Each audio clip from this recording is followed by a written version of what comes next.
तो मैं कल बताया ही था कि अब नेक्स्ट क्लास जो हम लोग स्टार्ट करेंगे वो होगा हमारा रिकॉर्डिंग, मतलब एनाटॉमी का जो होगी वो एनाटॉमी होगी। तो पहले एनाटॉमी देन फिजियोलॉजी, ठीक है।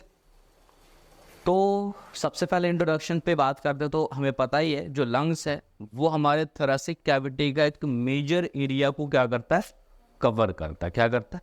एक अच्छा खासा एरिया, मेजर एरिया को कवर करता है। जो दो लंग्स है होल्ड्स इन द हार्ट, है ना, जो दो लंग्स है वो अलग अलग रीजन में हम लोग देखते हैं कि हार्ट्स के अलग अलग रीजन में होल्ड्स होता है ना। और holds heart together between them, माना हार्ट जो है इस दोनों लंग्स के बीच में। जनरली भी यहाँ पर हम लोग देखें तो यहाँ पर इधर एक लंग्स हो गया, दूसरा ये लंग्स हो गया, है ना।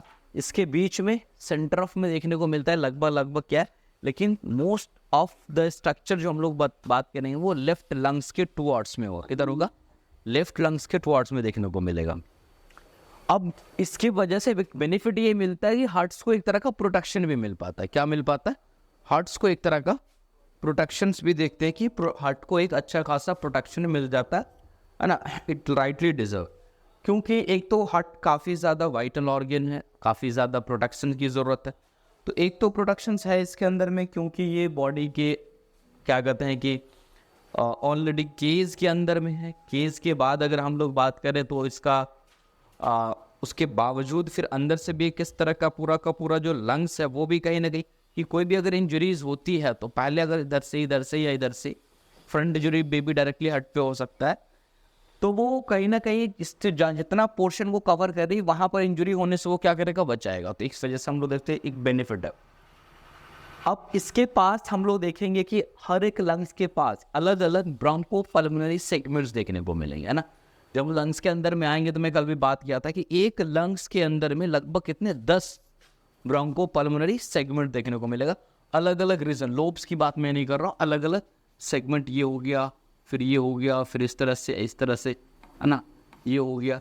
तो ऐसे अलग अलग सेगमेंट लगभग कितने 10 सेगमेंट्स इच एक एक भी अगर हम लोग बात करें तो देखने को मिलेगा, ठीक है। उसके बाद हम लोग अगर बात करें तो लंग का जो है इन्वेजिनेशंस होता है in the corresponding to the pleural cavity. अब लंग्स जनरली हम लोग देखते हैं लंग्स है, लेकिन ये जो लंग्स होता है ये is under the cover of एक स्ट्रक्चर से जिसके ऊपर से पूरी तरह से इसकी क्या होती है, कवरिंग होती है किस चीज़ का, तो उसका नाम है क्या, प्लेउरा। क्या नाम है? जिसको हम लोग एक प्लेउरा, तो कह रहा है प्लेउरा के अंदर में एक तरह से हम समझ सकते हैं कि जैसे हार्ट की मैं पढ़ाया था तो हार्ट क्या होता था कि पेरिकॉर्डियम में आकर के इन्वेजिनेट करता, ऊपर पूरा क्या आता था, पेरिकॉर्डियम से आता था। वैसे ही लंग्स के केस में अगर हम लोग बात करें तो लंग्स का क्या आता है कि लंग्स का जो है, लंग्स ओरिजिनल जो लंग्स पैरेन्काइमा है, it is invaginates inside the pleural cavity, यानी कि प्लूरा के अंदर में जाता है और उसके बेसिस पे हम लोग देखते हैं कि एक प्लूरल कैविटी बनता है। जब मैं प्लूरा हम लोग पढ़ते हैं तो प्लूरा के बारे में बात भी आती है कि जो दो तरह के प्लूरा होते हैं। कितने होते? दो तरह के। अगर एक्जैक्टली अगर हम लोग बात करें एक लंग्स पे समझने के लिए तो एक वो प्लूरा जो डायरेक्टली लंग्स पैरेन्काइमा से यानी लंग्स के टिश्यू से अटैच रहता है, टच में रहता है। क्या रहता है? लंग्स टिश्यू से अटैच और टच में रहता है।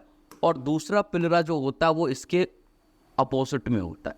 तो इस दोनों के बीच क्या बन गया, एक कैविटी, एक स्पेस बन गया, है ना। ये दोनों लेयर के बीच, ये जो बीच में अगर हम कह सकते हैं ये मान लो ये पिंक कलर का जो ये क्या एक स्पेस हो गया ना, और ये जो स्पेस है इसी को हम लोग या तो प्लूरल कैविटी या प्लूरल स्पेस के नाम से जानते हैं। जो प्लूरा इसके लंग्स पैरेन्काइमा की तरफ अटैच है उसको हम लोग बोलते हैं क्या, उसको जो लंग्स पैरेन्काइमा की तरफ अटैच है उसको हम लोग बोलते हैं, ये जो कैविटी होगा इसको बोलते हैं विसरल प्लूरा। क्या बोलते हैं?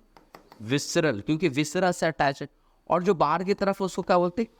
पेराइटल। ये हर जगह, क्योंकि जो प्लूरा है वो है क्या, एक तरह का क्या है, शीथ कवरिंग स्ट्रक्चर है। समझ जैसे एब्डोमेन में हम पेरिटोनियम पढ़ते थे, है ना, तो वैसा ही कुछ यहाँ पर एक आउटर कवरिंग है जो इसको प्रोटेक्ट करके रखता है, ठीक। अब यहाँ पर कह रहा है कि जो right lungs and left lungs है दोनों लंग्स एक दूसरे से सेपरेट कराता है। अब ये दूसरे से जो सेपरेट हो रहा है वहाँ बीचों बीच क्या, ये जो स्पेस था दिस इज द मीडिया स्टिनम। मैं हर पुराने टाइम में ही बताया था ये दो स्पेस क्या है, मीडिया स्टिनम। तो ये दोनों राइट एंड लेफ्ट एक दूसरे से सेपरेट होता है, बीच में एक स्पेस है जिसको हम लोग क्या बोलते हैं, मीडिया स्टिनम स्पेस है, वहां से ये सेपरेट होता है, ठीक है। नेक्स्टली हम लोग आते हैं लंग्स के बारे में। तो पेरिस ये चीज़ ऑलरेडी रिपीट हो रहा है यहाँ पे, ठीक है। लंग्स का जो टेक्सचर्स है वो क्या स्पॉन्जी है। वैसे भी लंग्स टच करके अगर देखो हो कभी एनिमल्स वगैरह के, है ना, तो वो कैसा दिखने लगता है, वो जनरल मसल्स का नहीं लगेगा, वो कैसा लगे, स्पंज टाइप का लगेगा। उसका टेक्सचर स्पॉन्जी टेक्सचर्स देखने को मिलता है, स्पेशली इन यंग में। अगर हम लोग मैं बात करूँ, जैसे मैं कल एक चीज़ यहाँ पे दिखा रहा हूँ, तो मैं बस कल मैं बात कर रहा था कि जितने भी लंग्स है यहाँ पे, तो खैर ये जो दिख रहा है वो आर्टरी के और वेन के नेटवर्किंग दिख रहा है, बट ऐसा ही कुछ कॉइलिंग्स यहाँ पे या रिबन लाइक दिख रहा है इस साइड पे, है ना। ये जो कॉइलिंग है ना, यही इलास्टिक फाइबर से जो लंग्स को फिर से रिबैक नॉर्मल पे लाने की कोशिश करता है और एक्सलेशंस कराता है। तो यहाँ पे मैं बात कर रहा था स्पेशली, अब ये टेक्सचर तो स्पॉन्जी होगा। लंग्स के जो कलर है स्पेशली यंग इस एज में अगर हम लोग देखते हैं तो ये ब्राउन और ग्रे कलर इन कलर में होता है, कैसे यंग एज में। लेकिन age is passes by time gradually, जैसे जैसे एज आगे बढ़ता जाता है, तो इसका कलर जो होता है वो मॉटल ब्लैक हो जाता है, यानी इसके अंदर में ब्लैकिश होने लगता है, क्योंकि कार्बन का डिपोजिशन होता है। भले हम स्मोकिंग नहीं कर रहे हो, हम स्मोक एरिया में नहीं रहे हो, एक नॉर्मल लोगों का भी एज के बाद जो लंग्स का कलर है वो चेंज हो जाता है। क्यों कि इन्वायरमेंट में तो कार्बन है ना, वो धीरे धीरे धीरे धीरे आपके अंदर जा रहा। अब जो स्मोकिंग कर रहा है उसके लिए तो ज़्यादा हार्मफुल होगा, जो स्मोक वाले एरिया में धुआं धक्कर जिधर ज़्यादा होती है उसके लिए और भी ज़्यादा हार्म हो सकता है। तो बेसिकली क्या है कि टाइम टू टाइम ये क्या होता है, कलर चेंज होता है और मॉटल ब्लैक, मतलब बहुत अलग टाइप का एक ब्लैकिश देखने लगेगा, जिसका वजह सिर्फ और सिर्फ क्या होता है, इनहेलेड कार्बन पार्टिकल्स। जो भी कार्बन पार्टिकल्स अलग अलग फॉर्म में जा रहा है वो डिपोजिशन होते जा रहा है, जमता जा रहा है और वो ब्लैकिश कराता हुआ चला जाएगा, ठीक। तो नॉर्मल लोगों के अंदर भी अगर लंग्स की डिजीज नहीं है तो अलग एज में अलग कलर में चेंजेस आ जाती है, ठीक है। अब वेट लंग्स की बात करें तो लगभग 700 ग्राम का वेट होता है। कितना होता है लंग्स का जो वेट है, 700 ग्राम का होता है जनरली अगर हम बात करें, बट ये it is 50 to 100 gram heavier than the left lung. Right lungs की अगर हम लोग बात करें तो कितना कह रहा है, यहाँ पे अलग किया है, राइट को बोला कितना 700 ग्राम अगर बेसिकली हम लोग बात करते हैं। और ये जो 700 ग्राम का जो लंग्स इट इज अबाउट, ये राइट की बात कह रहा है यहाँ पे, it is about 50 to 100 gram heavier than the left lung. मतलब जो लेफ्ट लंग होगा 700 ग्राम में से 50 से 100 ग्राम क्या हो सकता है, या 650 ग्राम या 600 ग्राम के आसपास होगा। कम होने का रीजन ये है कि जब हम लोग लंग्स के स्ट्रक्चर्स को देखते हैं, है ना, जैसे अभी ये तो है ना, तो लंग्स के स्ट्रक्चर को सपोज यहाँ पे जैसे, तो ये कट मार्जिन देखने को मिलता होगा, क्योंकि यहाँ पे मैं अभी कल बताया भी था कि यहाँ पर 3 लोब्स है, बट यहाँ पर कितने लोब्स हैं, 2 लोब। कुछ मार्जिन एरिया यहाँ पे कट हो जाता है, किसके लिए, तो हार्ट के लिए, है ना, कार्डियक नॉच देखने को मिलता है। इसलिए थोड़ा सा रिलेटिवली उसका साइज भी क्या हो गया, छोटा हो गया। तो ऑब्वियसली साइज छोटा हो जाएगा लेफ्ट लंग्स का, तो वेट भी क्या हो जाएगा, कम हो जाएगा, सिंपल है ना। तो एवरेज वेट में याद रखना है कि एक लंग्स का वेट कितना होता है, 700 ग्राम्स है ना। बट अगर बात की जाए अगर वेट के कॉम्पेरेटिव में, तो जो लेफ्ट लंग होगा वो 50 से लेकर के 100 ग्राम उसका कम वजन देखने को मिलेगा, ठीक है। अब इसके फीचर में कल बात किया था ना कि भाई ऑलमोस्ट जो दिखने में कैसा लग रहा है, कोन शेपेड लग रहा है। अगर तुम ऊपर से देखो तो ऐसा लग ही रहा है ना, ये कोनी एक तरह का है ना, ऊपर से ऐसे आया फिर ऐसे आया, और नीचे का जो एरिया वो इस तरह का सरफेस। हमें तो एक मार्जिन दिख रहा है ना, हमें तो एक मार्जिन ऐसे ऐसे दिख रहा है, लेकिन पूरा ये क्या ऐसा गोल है, नीचे से देखो तो इस तरह का मार्जिन है। तो लगभग चारों तरफ से ऐसे आ रहा, तो कैसा सही बन रहा है, तो कोन शेपेड। तो कोन का ऊपर का जो स्ट्रक्चर होगा यही क्या कहलाएगा, एपेक्स कहलाएगा। क्या कहलाएगा, दिस इज द एपेक्स। तो पहला चीज देखने को at the upper and, upper and में क्या मिलेगा, एपेक्स। एपेक्स की मार्किंग भी है, एपेक्स पॉइंट भी, क्योंकि कभी कभी जैसे अभी बहुत सारे इमरजेंसी कंडीशंस होते हैं, जैसे एक कंडीशन मतलब न्यूमोथोरैक्स है ना, तो वहां पर एक ऐसा इमरजेंसी कंडीशन से आपको इनिशियली मैनेज करना पड़ेगा, एयर निकालना पड़ेगा, चैप डायरेक्टली टैप करके निकालो, जैसे भी निकालो, इमरजेंसी में वैसे भी निकलता ही है। तो आपको एरिया पता होना चाहिए कि इंटरकोस्टल स्पेसेस क्या है और कौन से इंटरकोस्टल स्पेस पे एपेक्स है, कौन पे किस पार्ट का आता। तो इनिशियल हम लोग एपेक्स से करेंगे तो देखेंगे। अब इस फीचर की बात कर रहे हो तो एक एपेक्स देखने को मिलेगा, बेस जो है वो नीचे की तरफ हो जाएगा और पूरा का पूरा बेस के नीचे क्या मिलेगा, तो डायफ्राम मिलेगा। तो base is resting on the diaphragm. तब तो हम लोग देखते हैं ना, जब सांस लेते हैं तो ये क्या होगा, फैलेगा, तो डायफ्राम नीचे की तरफ जाएगा, है ना। तो डायफ्राम बेस के पास होता है। तीन बॉर्डर जो मैंने बात भी कहा था, anterior, posterior and inferior border, देखो है ना, एंटीरियर बॉर्डर तो तुम्हें सामने से दिख रहा है ना, ये क्या है, दिस इज एंटीरियर बॉर्डर है ना, और नीचे वाला जो होगा इंफीरियर, और जस्ट मीडियल सरफेस तो ऐसा था, याद होगा कल में सरफेस बता रहा, तो एंटीरियर बॉर्डर पीछे क्या होगा, पोस्टीरियर बॉर्डर, तो ये पीछे की तरफ पोस्टीरियर, दो surfaces generally coastal and medial. Coastal surface कौन सा होगा, ये पूरा का पूरा सरफेस, ये आगे से लेकर के पीछे जो ऐसे जा रहा है, this whole is the costal surface, जो पूरा कोस्टल रिब्स के रीजन में जितने भी आ रहा है, और अंदर की तरफ से ये जो फ्लैट सरफेस होगा अंदर की तरफ से चिप्टा टाइप का, ये अंदर की तरफ से, तो वो जो सरफेस होगा वो क्या होगा, मीडियल सरफेस। तो मेनली दो सरफेस को हम, तो ये ओवरऑल याद रहना चाहिए आपके ब्रेन में कि पैक्स होता है, बेस होता है, तीन बॉर्डर होते हैं, दो सरफेसेस होते हैं, ठीक है। क्या चीज, सरफेस है ना, ठीक है। सरफेस आप लोग कहते हैं कि दो सरफेसेस होता है, एक हम लोग देखते हैं कोस्टल सरफेस बोलते, क्या बोलते, तो कोस्टल सरफेस क्या हुआ, जैसे जो आगे से ऐसे स्टार्ट हुआ और पीछे ऐसे ही तक गया होगा, है ना, यहां से लेकर के ऐसे ऐसे ऐसे, तो ये पूरा सरफेस अंडर द क्या, रिब्स है, ये सरफेस किसके अंडर, तो रिब्स के लिए टर्म कोस्टल वर्ड यूज करते हैं, तो इसलिए कोस्टल सरफेस बोलेंगे।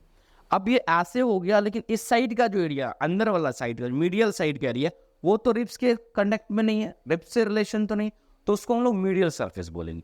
तो एक दो सरफेस में एक क्या हुआ, कोस्टल ब्रॉडली, और दूसरा क्या हो गया, मीडियल सरफेस हो गया, ठीक है। अब यहाँ पर हाँ चलो ठीक है, तो मीडियल सरफेस को फिर से हम लोग क्या करते, सब डिवाइड करते हैं, मीडियल सरफेस मान लो ये अंदर से, तो मीडियल सरफेस को डिवाइड करते वर्टिब्रल एंड मीडियास्टिनल पार्ट्स, या मीडियास्टिनल सरफेस या एक्सटर्नल सरफेस, है ना, यानी कि अब ये पूरा सरफेस ऐसे है, तो अभी तो समझ में आ रहा है कि ये पूरा मीडियल सरफेस, लेकिन लंग्स के लेवल पे बात करो, अगर ऐसे सरफेस है, ये मीडियल सरफेस है, तो लंग्स तो कोई छोटा स्ट्रक्चर है नहीं, पूरे चेस्ट में आपके पास है, तो आगे से लेकर के पीछे तक होगा, तो आगे का जो हिस्सा होगा वो मीडियल एक्सटर्नल सरफेस कहलाएगा। मान लो इस पूरे सरफेस के बीचों बीच हम डिवाइड कर दिए, और पीछे क्या होगा, वर्टिब्रल कॉलम की तरफ तक गया होगा, तो इसको हम वर्टिब्रल सरफेस बोलेंगे, यानी कि मीडियल सरफेस अंदर से जो इनिशियल पार्ट जो होगा वो क्या कहलाएगा, वर्टिब्रल सरफेस, और क्या कहते हैं पीछे से, सॉरी पीछे का जो होगा वो वर्टिब्रल सरफेस, और आगे का हिस्सा जो होगा उसका वो क्या कहलाएगा, मीडियल पार्ट या मीडियल सरफेस हम लोग कहते हैं, ठीक है। अब चार नहीं, मेनली दो सरफेस है, हम मीडियल को फिर सब डिवाइड कर रहे हैं ना,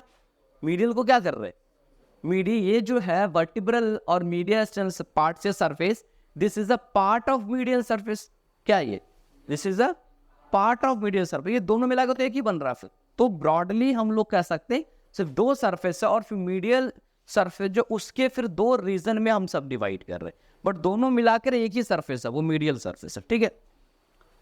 अब एपेक्स की बात करते हैं, तो एपेक्स जो है ये पॉइंटेड नहीं है, this is a blunt, blunt कहना मतलब अब एपेक्स एकदम ऐसे पॉइंट की तरह नहीं है, एपेक्स क्या है, ऐसा कुछ है ना, ये एपेक्स कैसा गया, ऐसा गया हुआ है ना, तो एपेक्स जो है वो एपेक्स तो पॉइंटेड चीजों को ही बोलते, लेकिन एकदम शार्प पॉइंटेड नहीं है, दिस इज अ ब्लंट देखने को मिलता है, and the lies of the naval of the anterior end of the first rib. अब ऐसे अगर देखो तुम यहाँ पर इस पे समझने के लिए कि जब हम लोग चेस्ट पे अगर आते हैं, तो ये सबसे पहला रिब्स है, कौन सा है, ये सबसे पहला रिब्स है, ये ऊपर की तरफ, ये क्लाविकल के अंदर से जो ऐसे आ रहा है, ये आपका क्या है, तो आप ऐसे फर्स्ट रिब, जब हम लोग फर्स्ट रिब को अगर देखना चाहेंगे तो नहीं, क्योंकि यहाँ पर क्या आ रहा है, क्रॉसिंग चल रहा है किसका, ऊपर से क्लाविकल का, तो आप प्रेशर भी देंगे तो क्या टच नहीं होगा, फर्स्ट रिब फील नहीं हो पाता, तो क्योंकि वो क्लाविकल के अंदर से आ चुका है, तो ये कहना ये चाह रहा है कि जो आपका लंग्स होगा यहाँ पे, तो लंग्स तो ऊपर की तरफ ऐसे मान लो एपेक्स जा रहा होगा, तो एपेक्स के बारे में कहता है, जैसे बेसिकली देखने को जो मिलता है, the level of anterior end of the first rib, जो पहला रिब्स है उसके एंटीरियर एंड पे। अब ये जो एंटीरियर एंड की बात करें तो रिब्स तो ऐसे है, तो रिब्स का ये आगे का हिस्सा, ये पीछे का हिस्सा, आगे स्टर्नम से जुड़ रहा है, मान लो फर्स्ट है, पीछे वर्टिब्रा से जाके जुड़ेगा, तो this is the anterior and, जो पीछे से जुड़ेगा उसको क्या बोलते हैं, पोस्टीरियर। तो एपेक्स का जो रिलेशन है, यानी एपेक्स मान लो अगर लंग्स का ऐसे है पूरी, ये थोरेसिक केज है, तो ये एपेक्स है, मान लो ये जो मेरा ये एपेक्स है, ये थोरेसिक केज है, अगर ऐसे रखेंगे तो रिब्स का ये एंटीरियर एंड है, ये पोस्टीरियर एंड, तो एपेक्स कहाँ चला गया, पोस्टीरियर एंड पे, और यहाँ रखेंगे तो बीच में रखेंगे तो ये कह रहा है कि जो एपेक्स है वो कहाँ है, eight the level of anterior end of first rib, लगभग ही फर्स्ट रिब के आसपास ऊपर में पहला एपेक्स का लेबलिंग मिलेगा। तो तुम समझ लो ये जो क्लाविकल का रीजन है, यहीं पे क्या है, एपेक्स है, ये दिस इज द एपेक्स। आप किसी को साउंड सुनना, एपिकल साउंड्स लंग्स के अंदर में, है ना, तो कहाँ पर रखेंगे, इस रीजन में हम स्टेथोस्कोप का जो चेस्ट पीस है उसको रखेंगे, ठीक है। अब उसके बाद अगर हम लोग आगे चले, हाँ, दूसरा चीज हम लोग और लैंडमार्क को और क्लियर करते, it is reaches nearly 2.5 centimetre above the medial 1/3 of the clavicle. लगभग ये कह रहा है कि उसके ऊपर, ये एक तो लेवलिंग बताया, लेकिन ये जो रीच करता ऊपर तक, तो कहता है इट रीचेज नियरली, लगभग मीडियल एंड, यानी कि हम लोग किसका medial 1/3 of the clavicle. Clavicle जब मैं पढ़ाया था याद होगा, ये पूरा क्लैविकल था, है ना, तो क्लैविकल के पूरे शाफ्ट को 2 डिवीजन दिए थे, है ना, पूरे शाफ्ट की बात कर रहे हैं, शाफ्ट का, एंड की नहीं बात कर रहा हूं। तो शाफ्ट में जो 2 डिवीजन था, तो इस पूरे 2 डिवीजन में एक मीडियल था, एक क्या था, लैटरल था, ठीक है।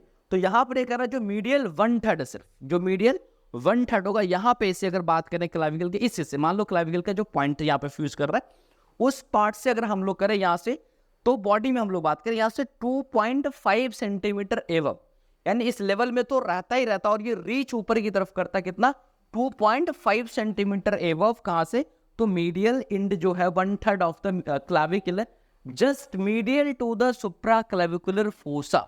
अब सुप्रा क्लैविकुलर फोसा क्या है, ये दिस गड्ढा ग्रुप दिखता है ना, क्लैविकल के ऊपर एक ग्रुप दिखता होगा, तो दस इसके आस कह रहा कि जस्ट मीडियल, इसके मीडियल इधर की तरफ, ये जो गड्ढा दिखता है इससे जस्ट इधर की तरफ, और मीडियल कह सकते हो 1/3 मीडियल जो शेफ्ट का है क्लैविकल का, उससे जस्ट कितना 2.5 सेंट। तो ये लगभग यानी कह रहा है कि नॉर्मली तो फर्स्ट रिब के रीजन में एपेक्स है, लेकिन ये और ऊपर तक 2.5 सेंटीमीटर 2 सेंटीमीटर अप्रोक्सीमेटली वो रीच करता ऊपर तक की। तो ये प्रॉपर आपका क्या लैंड मार्किंग बनता है एपेक्स के लेकर के, ठीक है। अब उसके बाद हम लोग आगे आते हैं, बेस की बात करते, तो कह रहा बेस जो है दिखता है, the base is a semilunar, कैसा दिखेगा, और कनकेव दिखेगा, है ना, क्योंकि बेस क्या होगा, सेमीलूनर टाइप का। तुम देखो कि इस तरफ जो मीडियल साइड है उधर नहीं, ऐसे कट के गया हुआ, ऐसे मान लो ऐसे गया हुआ, ऐसे गया हुआ, इसको बहुत अच्छे से अगर सजाए तो कुछ ऐसा दिखेगा। तो लगभग ये कैसा लगेगा, आधा, और ये सरफेस सेमीलूनर हाफ मून की तरह देखने में लगेगा, और ये पूरा फ्लैट नहीं हो, तुम देखने में भी लग रहा होगा, अगर तुम बहुत क्लियरली वे में अगर देखो तो ये अंदर से क्या लग रहा है, ऐसे धसा हुआ है, that is a concave structure. तो इसका जो कनकेव होना भी चाहिए, क्योंकि डायफ्राम भी क्या है, डोम शेपेड है, और फ्लैट रहता तो डायफ्राम पे सिर्फ टच होगा, कनकेव होगा तो इसमें क्या होगा, लगभग पोजीशन फिक्स पकड़ेगा। तो ये जो नीचे का सरफेस है, यानी कि जो बेस है, यहाँ पे बेस नाम दिया गया, तो बेस जो है उसको 2 चीज याद रखना, एक तो कैसा है स्ट्रक्चर वाइज है, तो सेमी लूनर स्ट्रक्चर से, और वो स्ट्रक्चर क्या है, तो कनकेव देखने को लगता है, कैसा लगता है, कनकेव देखने को मिलता है। It is a rest on the diaphragm, obviously पता है, विच separate the right lungs from the right lobe of the liver. अब राइट लंग जो होगा, ये राइट लंग है यहाँ पर, तो ये राइट लंग के पास ये मान लो डायफ्राम होगा। तो हम लोग अभी ये पढ़े हैं हाल फिलहाल में कि जस्ट इसके नीचे इधर क्या होगा, लीवर होगा, और लीवर हमें पता है कि एक्सटेंड कहाँ से करता है। लगभग हम इधर आते हैं तो लेफ्ट क्लैविकल जो 9 रीजन ऑफ एब्डोमेन पढ़ते थे याद होगा, तो लेफ्ट लेटरल लाइन का जो लाइन था लगभग यहाँ तक, लगभग याद है, इस लाइन तक ऑलमोस्ट लीवर का जो लेफ्ट लोब है वो रीच करता था। तो मतलब अब ये तो मीडियल लाइन है, यानी मीडियल लाइन से भी ज्यादा क्रॉस करता है। तो इसके ऊपर क्या था, डायफ्राम था, याद होगा, इसके ऊपर क्या है, डायफ्राम है। इधर वाला लेफ्ट राइट डायफ्राम होगा, तो यहाँ वाला क्या होगा, लेफ्ट डायफ्राम। तो ये कहना चाह रहा है कि राइट लंग्स जो होगा, ये राइट लंग्स जो होगा, दिस राइट कह सकते जो लंग्स है, इसका जो बेस है ये डायरेक्टली सरफेस डायफ्राम है, और इसके नीचे जो रिलेट करता है मोस्टली पूरा का पूरा लगभग right lobes of the liver करता है, क्या कर, राइट लोब्स ऑफ लिवर कराता है, ठीक है। साथ साथ लेफ्ट की तरफ जब हम लोग आएंगे, जो लेफ्ट डायफ्राम का जो रीजन है ये है ना, तो यहाँ पे लेफ्ट डायफ्राम आएगा, लेकिन इस रीजन में जो लीवर का रीजन आएगा, लीवर की अगर हम लोग बात करेंगे तो क्या आएगा, लीवर का थोड़ा सा लेफ्ट लोब आ जाएगा, ठीक है। साथ साथ यहीं पर क्या होगा, स्टोमक होगा, क्या होगा, यहीं पे नीचे स्टोमक होगा। तो कह रहा है लेफ्ट लंग्स में अगर हम लोग बात करें, left lobes of the liver, left lobe of the liver relate करता है उसका डायफ्राम के नीचे। मतलब रिलेट का मतलब इस दोनों के बीच में डायफ्राम है ना, दोनों के बीच में क्या है, डायफ्राम है। Fundus of stomach and the spleen, क्योंकि स्प्लीन का फंडस याद होगा जब हम लोग बताते थे, तो ये स्टोमक था, और यहीं पे तो लगभग क्या आता था, स्प्लेन भी आता है, तो फंडस स्प्लेन ये लगभग सब नियर अबाउट एरिया, और इसी के ऊपर डायफ्राम इधर की तरफ सेपरेट भी करता था। तो एक सेपरेशन ये सिर्फ याद रखना। तो ये बेस का बेसिकली आइडिया। अब बेस के बाद हम लोग आते हैं कि बॉर्डर्स की बात करते हैं। तो सबसे पहला कह रहा है एंटीरियर बॉर्डर। जो anterior border is a very thin. जब तुम रियलिटी में किसी एनिमल का देखोगे तो एकदम शार्प लगेगा, कुछ कुछ बॉर्डर लाइन्स में लगेगा एकदम शार्प की तरह, ब्लंट नहीं लगेगा, मतलब थिन पतला लगेगा एकदम, इतना शार्पेस्ट लगे। तो वही कह रहा है जो एंटीरियर बॉर्डर्स है, this is a thin, it is shorter than the posterior border. ये पोस्टीरियर बॉर्डर से क्या होता है, छोटा होता है। क्या होता है, पोस्टीरियर बॉर्डर से छोटा होता है एंटीरियर बॉर्डर, ठीक है। On the right side it is a vertical and the cross point to the anterior costomedial in a line of the pleural reflection. अब देखो स्पेशली कह रहा है कि जो एंटीरियर बॉर्डर है ये राइट साइड में, अगर हम लोग बात करें इधर साइड में, राइट साइड में इट इज अ वर्टिकल, ज्यादातर राइट साइड में जो लाइन ये होगा, अगर यहाँ पे चलो ये डायग्राम तो थोड़ा सा टेढ़ा है, बट इसके कंपेयर में इसको देखो, इस लाइन को और इस लाइन को, यानी कि लाइन बी और लाइन ए दोनों को देखो, इसमें मोर वर्टिकल कौन लग रहा है, बी। किनको वर्टिकल कैसे लग रहा है जी, बी तो ज्यादा टेढ़ा, ये थोड़ा ज्यादा वर्टिकल, मतलब सीधा लाइन है ना, एक सीधा इस तरह का। तो लगभग तो जो मोर अबाउट उसको, तो राइट बॉर्डर जो है वो कह रहा है this is the verticals and the cross point to the anterior और कोस्टोमीडिया स्टीनल लाइन। कोस्टोमीडिया स्टीनल लाइन बोलते हैं, कोस्टो मतलब क्या हुआ, रिब्स। तो आगे आगे जैसे यहाँ पर रिब्स है तो ये एक मार्जिन ले लिया, और मीडिया मतलब क्या, मीडिया वहां से जो एक लाइन ड्रॉ करेंगे लगभग उसी के क्रॉसपॉन्डेंस पे। लेकिन इधर वाला जो अगर मान लो लेफ्ट साइड में हम आते हैं तो वो कोस्टो मतलब रिब्स का जो मार्जिन हो गया, मीडियल मतलब मीडियल स्टर्नल यहाँ की। अब उस पर जो हम लाइन ड्रॉ करें उसके लाइन के पैरेलल आता है, नहीं आता यहाँ पर, ये क्योंकि यहाँ पे जो नोचेस बनेंगे जिसकी वजह से ये लाइन बहुत ज्यादा वर्टिकल नहीं हो पाता। तो ये कहता है कि जो आपको देखने को मिलता है कोस्टोमीडियल स्टीनल लाइन की क्रॉसपॉन्डेंस भी देखने को मिलता है, और पिलरा मतलब उसके ऊपर जो कवरिंग होगी उसके रिफ्लेक्स के हिसाब से। फिर आता है जो एंटीरियर बॉर्डर की अगर हम लोग बात करें ऑफ द लेफ्ट लंग, किधर left lung show a wide cardiac notch. जाहिर सी बात यहाँ तुम्हें दिख रहा है, ये कट दिख रहा है ना, this is a cardiac notch. वैसे भी तुम्हें पता ही था कि मैंने बोन में पढ़ा था कि बॉर्डर जब कटता है तो नॉच बनता है, जनरली याद होगा, है ना। तो ये जो है वो क्या दिख रहा है, ये बॉर्डर ऐसे आया बट यहाँ पर एक कट लगा हुआ समझो एक तरह का। तो this is a cardiac notch, और इसी कार्डियक नॉच के पास आपको क्या रहता है, हार्ट, इसी में लॉज करता है, क्या हार्ट लॉज करता है, ठीक है। तो हाँ, अब ये जो कार्डियक नॉच है below the level of the fourth costal cartilage. अब फोर्थ कोस्टल कार्टिलेज क्या है कि ये मैं बताया भी है कई बार तुम लोग को, जो रिब्स आकर के यहाँ ज्वाइन करेगा, रिब्स आकर के जो ज्वाइन करेगा, तो फर्स्ट रिब्स अगर स्टर्नम से ज्वाइन हो तो रिब्स डायरेक्ट नहीं ज्वाइन करता, इस दोनों के बीच यहाँ पे कोस्टल कार्टिलेज होती। तो फर्स्ट सेकंड थर्ड फोर्थ, ये फोर्थ कोस्टल कार्टिलेज जो इसी के लेवल पे क्या मिलेगा आपको, कार्डियक नॉच के इनिशियल बेसिकली देखते, कहता show and wide cardiac notch below the level of fourth costal cartilage, यानी फोर्थ कोस्टल कार्टिलेज 1 2 3 4 के बिलो, यानी यहाँ पर जो होगा, मान लो अगर हम मान लेते हैं अभी कि ये जो स्ट्रक्चर है यहाँ पर फोर्थ कोस्टल कार्टिलेज है, ये क्या है, फोर्थ कोस्टल कार्टिलेज रिब्स यहाँ पर, तो इसके नीचे ये this is a cardiac notch. तो हो ना, अब यहाँ से लाइन आ रही है भाई, यहाँ से ऊपर से आ रही, तो ऊपर से कहाँ पे से कार्डियक नॉच कंसिडर करेंगे, कोई लैंडमार्क तो होना चाहिए ना।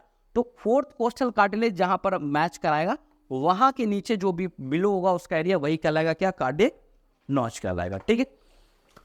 उसके बाद इस कार्डियक नॉच की बात हम लोग करते थे, heart and pericardium are not covered by the lung. Generally एक चीज कंसेप्ट होता है कि हमें ऐसा लगता है कि यहाँ पर अगर क्या कहते हैं कि लंग्स होगा, जो कार्डियक नॉचेज है ना, तो इसके ऊपर क्या ऐसे जैसे कुछ पिक्चर्स में देखने को मिलता भी है, जैसे मैं अभी एक पिक्चर ही लाता हूँ, by the lungs in the region of this notch, है ना।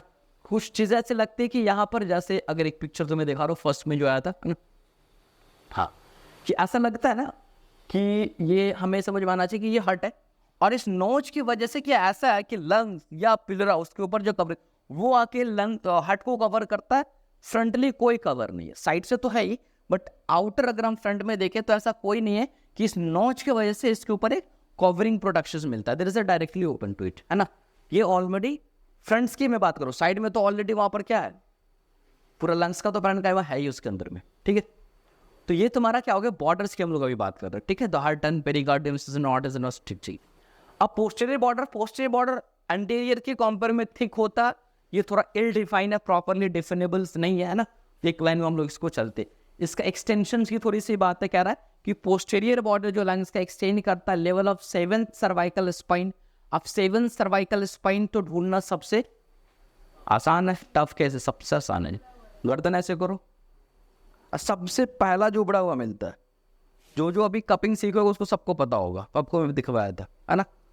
तो सबसे जो पॉइंट स्पाइन है दिस इज सर्वाइकल, है ना, और ये C7। तो अब तुम समझ लो C7 का extend from the level of the 7th cervical spine, यानी जो बॉर्डर आपका स्टार्ट हो रहा है पोस्टेरियर बॉर्डर कहाँ से? 7 के स्पाइन के क्रॉसपॉन्डेंस बात करोगे ना, जैसे अगर तुम इस तरह से गए, सबसे पॉइंटेड मिला ये, अब इसके क्रॉसपॉन्डेंस पीछे आओ तो ऑलमोस्ट आप एंटेरियर आउट वही लंग्स वही रीजन पर, वहां से लगभग जो देखने को मिलता है वहां से एक्सटेंड करता है spine to the 10th thoracic spine. कहां से? C7 से लेकर के, अब C7 खत्म, उसके बाद पहला स्पाइन मिलेगा T1, T2, T3, T4, T5, T6, T7, ऐसे से कहां तक पहुंचोगे? T10 तक। हाँ बोलो बोला, अच्छा T10 तक आना, ठीक है। तो T10 तक जो एक्सटेंशन है तो ये पोस्टीरियर बॉर्डर ऑफ लंग्स, जो कि बेसिकली इनडिफाइंड। अब आता है इन्फीरियर बॉर्डर, नीचे की तरफ जो बात करें, इन्फीरियर बॉर्डर का बेसिकली काम है ये सेपरेट करता बेस को from the coastal and medial surface. जाहिर सी बात है, जो ये मान लो इधर था, क्या कल डस्टर था, कहाँ चला गया जी? बहुत अच्छा था वो, लॉक हो जाए किसी के पास, है ना? उसका शेप थोड़ा सा मेंटेन है ना, है ना? तो इन्फीरियर सरफेस का काम ही है क्या करना, तो दो सरफेस जो टोटल लंग्स के सरफेस है ना, जो टोटल लंग्स के सरफेस है उस सारे लंग्स के सरफेस को, जैसे अगर मान लो कि ये जो था इस तरह से कर्व टाइप का, ये क्या था, पूरा सरफेस था क्या? कोस्टल सरफेस, और ये का था मीडियल सरफेस, और नीचे जो इन्फीरियर सरफेस होगा ये मान लो छोटा ही अभी, तो इस बेस जो होगा ये नीचे, तो इस बेस से एक ऐसे मार्जिन जाएगा, ये बनेगा इन्फीरियर बॉर्डर। अब ये चारों तरफ अगर जाएगा तो जब ये लाइन यहां से यहां जा रहा होगा तो मीडियल सरफेस से सेपरेट कर दिया, और यहां से यहां से ऐसे जाते हुए पीछे होते हुए यहां तक अगर हम लाएंगे तो किस सरफेस को सेपरेट करेगा? कोस्टल सरफेस को। तो इन्फीरियर जो कह सकते हैं जो बॉर्डर्स है, this is separate the whole of this surface, costals भी और मीडियल सरफेस को भी सेपरेट करता है। ये जो मेरा कहना ये है कि जो इन्फीरियर बॉर्डर्स है, ठीक है, क्या है? इन्फीरियर बॉर्डर, ये अगर बॉर्डर हम ऐसे ड्रॉ कर दिया, ठीक है, तो इस बॉर्डर के वजह से ये बॉर्डर सेपरेट करने का काम करता है। इसके अंदर में जो आया वो सब क्या बना? बेस। अब यहां से यहां अगर ऐसे चल रहा है तो इधर कौन सरफेस है? कोस्टल। तो कोस्टल सरफेस को सेपरेट कर रहा है। इधर भी कौन होगा? पीछे ऐसे भी ऐसे जा रहा है पीछे, कोस्टल्स कोस्टल्स कोस्टल्स कोस्टल कोस्टल। अब यहाँ पे कौन सरफेस है? ये जो दिख रहा है मीडियल, तो यहीं पे वही लाइन चला, इन्फीरियर बॉर्डर है, ये भी है, तो ये क्या क्या? Medial surface. तो कहने का मतलब ये हुआ, ये जो लाइन गई मीडियल बॉर्डर इन्फीरियर बॉर्डर का, ये लाइन जो है बेस को सरफेस से सेपरेट करता है, और कोस्टल सरफेस से भी सेपरेट करने का काम करता है, और मीडियल सरफेस से भी सेपरेट करने का काम करता है। अब बेस से, किससे? बेस से। कौन करने का काम करता है? तो इन्फीरियर बॉर्डर करने का काम करता है। ठीक है, क्लियर है? चलो अब आ जाओ, किधर गया जी? हाँ ठीक है। Coastal surface is a large and convex, already पता है, कोस्टल सरफेस मीडियल के सम पे लार्ज होगा, कन्वेक्स हो। It is a contact with the costal pleura and the overlying thoracic wall. Costal pleura जो बेसिकली जो जब मैं पूरा भी आगे पे पढ़ाऊंगा अभी, तो प्लूरल अटैचमेंट थोरैसिक से भी रहता है कुछ चीज़ें, ठीक है, ताकि वो लंग्स रिबैक कंप्लीट नॉर्मल पोजीशन पर नहीं आ पाए, बहुत सारे सपोर्ट। तो कोस्टल सरफेस इतना भी याद रखना है, सबसे लार्जेस्ट सरफेस है, कॉन्वेक्स से कंप्लीटली देखने को मिलता है ना, तो चारों साइड इस तरह से देखने को मिलता है। देन आते हैं हम लोग का मीडियल सरफेस, तो ये ऑलरेडी बताया भी था, मीडियल सरफेस डिवाइडेड पोस्टरली और पोस्टेरियर भी बोलते हैं, या वर्टिब्रल पार्ट या vertebral region, vertebral surface and the anterior और मीडियस्टिनल सरफेस की हम लोग बात कर सकते हैं। Vertebral part is related to the vertebral bodies, क्योंकि वर्टिब्रल है ही, उसके वर्टिब्रल बॉडी से ही रिलीज करना होगा। और इंटरवर्टिब्रल डिस्क, क्योंकि अगर मान लो कि जैसे मैं अभी बोला कि सपोज अभी कि पीछे C7 से पोस्टेरियर बॉर्डर जो है वो इनिशिएट करता है, तो मीडियल सरफेस मान लो वहाँ पर पीछे की तरफ से है, और हम सेपरेट करने का काम करते हैं। जो वर्टिब्रा काउंट करेंगे तो दो वर्टिब्रा के बीच क्या आता है? इंटरवर्टिब्रल डिस्क, तो उसको भी तो काउंट करेंगे ना। हर दो जितने भी वर्टिब्रा सिर्फ बोन थोड़ी नहीं एक दूसरे से अटैच है, सब वर्टिब्रा के बीच में क्या है, इंटरवर्टिब्रल डिस्क कार्टिलेजिनस स्ट्रक्चर्स है जो दूसरे एक दूसरे को शॉक एब्जॉर्बर एंड और सारे सपोर्ट्स देते हैं। तो ये कहने का मतलब यहाँ पर ये जो मीडियल सरफेस है वर्टिब्रल बोलते वो किसके रिलेशन में बात कर रहे हैं, तो वहां पर क्या होगा, vertebral body, intervertebral disc and posterior intercostal vessels and the splanchnic nerve, ये कंप्लीटली उस बॉर्डर के सर्फ यानी सॉरी जो मीडियल सरफेस का पोस्टीरियर हिस्सा है उसके क्रॉसपॉन्डिंग रिलेशंस की हम लोग बात करें, उसके क्रॉसपॉन्डिंग रिलेशन में बात करते हैं किसमें, तो वर्टिब्रल बॉडी, इंटरवर्टिब्रल डिस्क, उसके बाद तुमको का इंटरकोस्टल वेसल्स देखने को मिलता है और स्प्लांचिक नर्व्स वगैरह, ठीक है।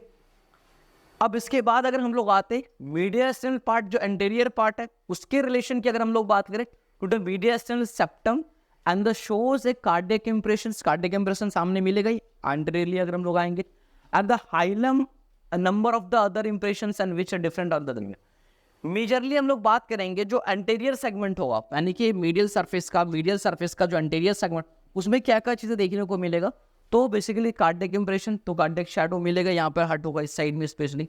हाइलम, तो हाइलम तो होगा लंग्स का, क्यों, क्योंकि ये जो हाइलम है ट्रैकिया आकर के ट्रैकिया जो इंटर कर रहा है, बाकी और भी स्ट्रक्चर में देखा होगा ट्रैकिया आया और जो ब्रोंकस में डिवाइड होकर के जो इंटर किया लंग्स के अंदर में, तो जहां से एंटर किया दिस है हाइलम ऑफ लंग्स, वो क्या है, तो वो जो हाइलम ऑफ लंग्स है, मतलब समझो कि हाइलम ऑफ जो लंग्स है तो जो मीडियल बॉर्डर है, तो मीडियल बॉर्डर को एंटीरियर और पोस्टीरियर डिवाइड किया, तो ये जो आकर के जो अंदर जाएगा लंग्स में, तो क्या एंटीरियर एस्पेक्ट से जाएगा या पोस्टीरियर एस्पेक्ट से जाएगा, एंटीरियर एस्पेक्ट से जाएगा, कहां से जाएगा, एंटीरियर एस्पेक्ट से जाएगा, ठीक है।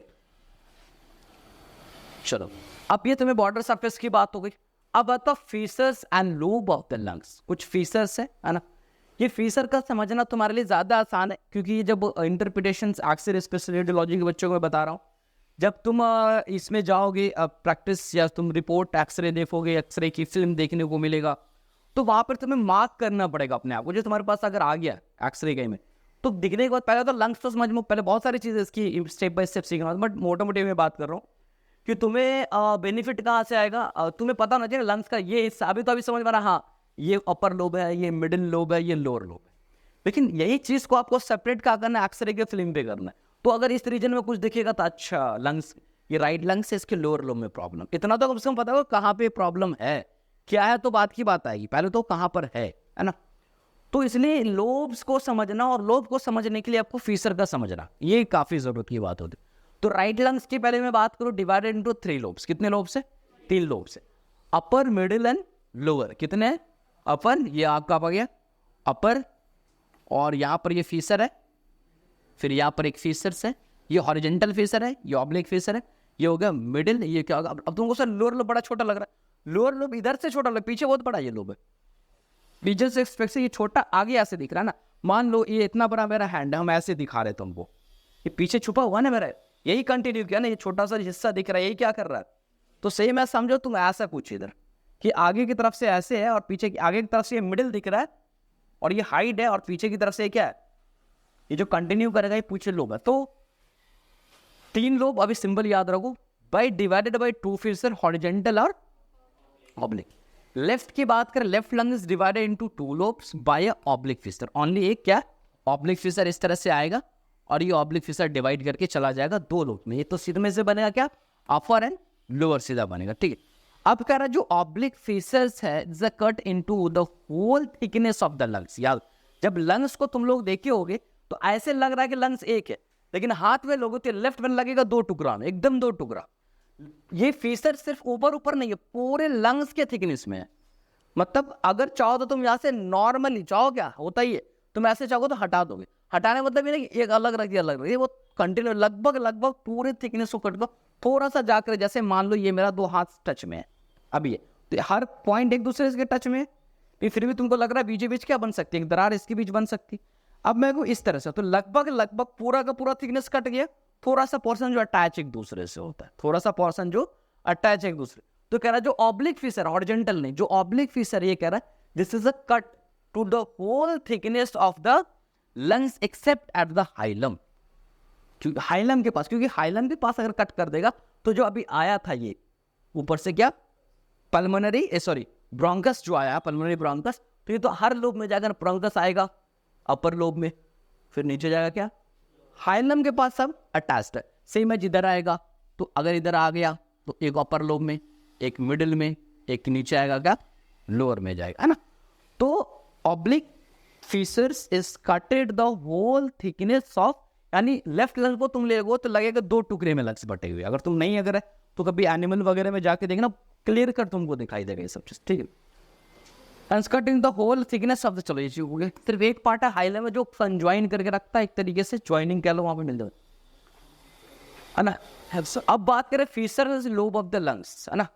फीसर्स जो है यहाँ पर हम लोग अगर बात करें तो fissures and lobes of the lung में बात करें, इस पासेस ऑब्लिक, पहला बात है इस passes the oblique downwards and forward crossing the posterior border about the 6 centimetre apex. अब पहले चीज हम लोग यहाँ पर देखते हैं जो ऑब्लिक फीसर्स है, क्या है ऑब्लिक कहां से पास करता है, तो कह रहा है इस पासेस, पहला डायरेक्शन क्या होता है, डाउनवर्ड, कहां जा रहा है, नीचे की तरफ आ रहा है, ऐसे, ये तो क्लियर हो गया। चलो नीचे से क्या फॉरवर्ड आ रहा है, मतलब फॉरवर्ड आ गया, crossing the posterior border about the सिंग। अब ये जो बॉर्डर होगा पोस्टीरियर बॉर्डर कहां पर, एंटीरियर पोस्टीरियर बॉर्डर, तो ये अभी सामने मुझे ऐसे दिख रहा, तुम इसको जूम करो इधर से इधर की तरफ ऐसे, है ना, ये लाइन गई है और this line is goes through this direction. तो यहां से ये बेसिकली स्टार्ट हुआ है और इस तरह से ये पोस्टीरियर बॉर्डर से स्टार्ट हुआ और ये लगभग क्या था, about 6 centimetre below the apex and the inferior border about 5 centimetre from the, मैं अभी ऊपर की बात है, ये 6, यानी कि मान लो एपेक्स से ये जो कट लगा होगा, ऐसे समझो आसान रहेगा, ये जो कट यहां से गया होगा ये लगभग एपेक्स से कितने सेंटीमीटर पे होगा, 6 सेंटीमीटर पे होगा, कितने पे, दोनों में दिया ऑब्लिक ऑब्लिक दोनों, तो लगभग ये कितने पे होगा, 6 सेंटीमीटर पे होगा। और इसके जो डायरेक्शंस होंगे, तो पहला चीज क्या है, नीचे की तरफ डाउनवर्ड्स करता हुआ आएगा और आगे की तरफ आना लंग्स के पोस्टीरियर एस्पेक्ट से आगे की तरफ कटता हुआ आ रहा, तो एंटीरियर एस्पेक्ट में आएगा, एपेक्स से 6 centimetre and border and inferiorly, नीचे जब आकर के ये कट कर रहा है इंफीरियर पे, border about the 5 centimetre from the, यहां से अगर मीडियल लाइन ड्रॉ कर देंगे तो यहां से 5 सेंटीमीटर की दूरी पे होगा, कितने पे, 5 सेंटीमीटर पे आकर के किसको, इंफीरियर बॉर्डर कट कर रहा है ना, तो इंफीरियर बॉर्डर को ये कट करेगा। तो ये पूरा फीसर का ओरिएंटेशन समझ में आना चाहिए। तो लगभग आपको ये मेजरमेंट इसलिए समझने की जरूरत, जब आप एक्सरे देखो तो आपको अंदाजा आना चाहिए, अच्छा लगभग यहाँ से इतना दूरी पे आएगा, यहाँ से कटेगा। अभी बॉडी पे एक्सरे पे थोड़ी बना होगा ये फीसर, वो तो हम समझ, तो आपको खुद से जूम करके समझना, अच्छा यहाँ से नीचे लोअर लोब, यहाँ से ऊपर अपर लोब हो जाएगा, क्या हो जाएगा, lower lobes and upper lobe. Due to the oblique plane of the fissures, कह रहा है कि ये जो ऑब्लिक प्लेन है इसके वजह से देखते हैं lower lobe is more posterior, क्योंकि ये आके कट करता है, तो लोअर लोब, मैं भी बताता था कि लोअर लोब भले दिख कितना रहा, छोटा सा आगे दिखता है, लेकिन पीछे के एस्पेक्ट में, पोस्टीरियर एस्पेक्ट में लोअर लोब क्या है, ज्यादा है। अभी ऐसे में फिर से मैं बता रहा हूं कि तुम्हें अगर मैं ये हाथ दिखा रहा हूं, ये हाथ एक बड़ा सा स्ट्रक्चर, लेकिन आगे से हम किसी स्ट्रक्चर से इसको हाइड कर दिया, तो दिख भले ही सामने से छोटा है, बट ऐसे अगर इसको घुमा दे तो अब ये बड़ा दिख रहा है ना। तो सेम ये चीज कह रखी, अगर तुमसे कोई पूछे कि एंटीरियर एस्पेक्ट से जो लोअर लोब है वो छोटा क्यों दिखता है या क्यों है छोटा, तो तुम कह सकते हो कि due to the oblique fissure. ये ऑब्लिक फीसर क्या करता है, this plane of fissure the lower lobe is more, इसके ऐसे डायरेक्शन से कट हो रहा है कि लोअर वाले को, क्योंकि नीचे तक एकदम आगे कट करता है, और ऊपर से ऐसे कट कर देता है, ये आकर के मान लो ऑब्लिक ऐसे हो जाता, ऐसे करके कट कर देता है, यहां से आकर के ऐसे, तो आगे से भी क्या दिखता, बड़ा सा दिखता, लेकिन ये नीचे डाउनवर्ड आते आते इस तरह से आ जाता है, जिसकी वजह से छोटा सा हिस्सा क्या होता है, जो क्या करते हैं कि जो आगे की तरफ दिखता है और मेजर पार्ट जो लोअर लोब का होता है वो चला जाता है। क्या, तो एक लाइन में आंसर देना कि जो लोअर लोब्स है वो आगे की तरफ इसलिए छोटा दिखता है या कम दिखता है, due to the oblique fissure, due to the oblique fissure, और ऑब्लिक फीसर ऐसे पास हुआ जिसकी वजह से। And the upper and middle lobe more anterior to the right lungs, right lungs में कह रहा है कि जो राइट लंग्स में होगा मिडिल, और अपर तो राइट में होगा ना, लेफ्ट में तो मिडिल होने नहीं, तो ये लगभग उसके कंपेयर में ज्यादा इंटीरियर देखने को मिलेगा, ठीक है। अब यहां पर ऑब्लिक फीसर की बात हो गई। हॉरिजेंटल फीसर के बारे में कहते हैं, this horizontal fissure is a passes from the anterior border up to the oblique fissure. अब यहाँ पे जनरली देखते हो कि ये जो फीसर अगर आया ये हॉरिजेंटल फीसर, एक तो समझ में आ रहा है कि यहाँ से जो ये मार्जिन है मान लो इस तरह का, जहां से ऑब्लिक फीसर हुआ वहां से मान लो स्टार्ट है, और ये इस तरह के आ रहे हैं। अब यहाँ पर ये जो है वो, ये जो बॉर्डर है वो कौन सा बॉर्डर है, लंग्स का एंटीरियर बॉर्डर, एंटीरियर बॉर्डर है ना, सामने वाला क्या है, एंटीरियर बॉर्डर है। तो ये कह रहा है कि हॉरिजेंटल फीसर जो है, द हॉरिजेंटल फीसर जो passes from the anterior border up to the oblique fissure, anterior border से ऑब्लिक फिशर तक जाता है। ये भी सिर्फ एंटीरियर बॉर्डर यहाँ से जा रहा है, यहाँ से जा रहा है, यहाँ जा रहा है, ये भी नहीं होता। सिर्फ एक लाइन अभी याद आपको रखना है सिर्फ, ठीक है जिसको, ये एंटीरियर बॉर्डर से कहाँ जा रहा है, ऑब्लिक फिशर के पास, जहाँ पे एपेक्स से 6 सेंटीमीटर का क्रॉस है वहां पर जा रहा है। ये सिर्फ राइट लंग्स में ही देखने को मिले, लेफ्ट में तो मिडल है ही नहीं क्या? हाँ, पीछे की तरफ भी जाएगा कंटिन्यू। हॉरिजेंटल बहुत थिकनेस नहीं है, ऑब्लिक में काफी ज्यादा थिकनेस, हॉरिजेंटल में काफी ज्यादा थिकनेस नहीं होता, ठीक है। Separates Awez shaped middle lobes. अगर जैसे नहीं भी याद हो तो इस शेप को लेने का एक अच्छा सा टेक्निकल मैं बता रहा हूं कि ये जो कार्डियक नॉच बनता है ना, अब याद हो कार्डियक नॉच यहाँ पर कौन सा कोस्टल से याद होता, स्टार्ट होता, 4th कोस्टल। तो लगभग हम लोग कहते हैं जिस कार्डियक नॉच जहां से बिगिनिंग हुआ ना, जस्ट वहीं से एक लाइन लो और एंटीरियर बॉर्डर जो होगा इस लंग्स का जहां पर टच हुआ वहीं से यहां से घुसा दो सीधा। तो एक्सरे पे भी तुमको कार्डियक नॉच दिखाई देगा, तो तुम समझ लो कार्डियक नॉच के बराबर इमेज कर लो कि हाँ एक्सरे है, कार्डियक नॉच के बराबर यहाँ लिया है लाइन, और यहाँ से ऊपर ऐसे एक ऑब्लिक। अब ये बीच का जो एरिया पकड़ा है ये कराएगा क्या, मिडिल लोब्स कहलाएगा। क्या कहलाएगा? Fissure runs horizontally at the level of the 4th costal cartilage. Again यहाँ पे भी 4th कोस्टल कार्टिलेज के अप्रोच होगा and meets the oblique fissure at the mid axillary line. ये ऐसे अगर आएगा और मीट करेगा कहां पर, मिड एक्सिलरी लाइन के ऊपर। ये बहुत डीप नहीं जाता, अगर ये पोस्टीरियर तक जाता तो लगभग ज्यादा से ज्यादा थिकनेस को क्या करता, कट करता, ठीक है। तो ये कोस्टल फीचर्स इतना में रहने दो, बाकी और चीजें हम लोग कंटिन्यू करिए। ओवरऑल जो ग्रोथ फीचर्स है उसकी चीजों को मैंने बता दिया, ठीक है।